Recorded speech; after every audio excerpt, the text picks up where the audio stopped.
I just barely traded my Smith & Wesson M&P 9mm for this Glock 23 3rd generation 40 cal. Reason is because of the trigger reset. My Smith & Wesson didn't have the trigger reset.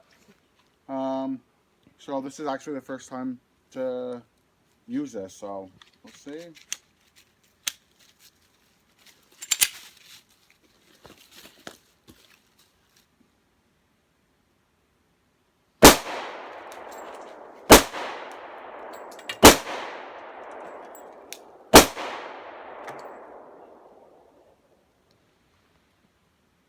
It looks like we have a block up in there.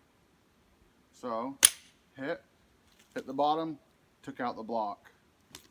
So then we'll just keep going.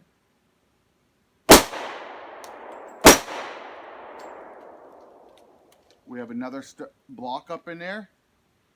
With these blocks, there's a couple things you can do. One is hit the bottom. If that didn't work, then you just re-rock it. But again, that took care of it. It shouldn't be doing this issue.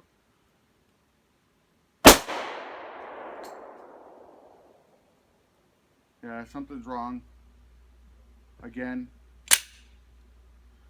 So I'll take it out. This is a Gen 4 mag. Has it on both sides. That shouldn't actually affect it. Let me just clear it. Okay, it's empty. Gen 4. Huh, let's see.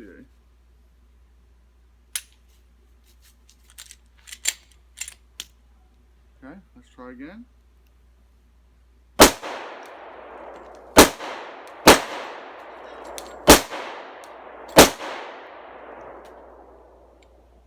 Okay, hopefully that was an oddity with 3 or 4 jams in one, but that was my first clip.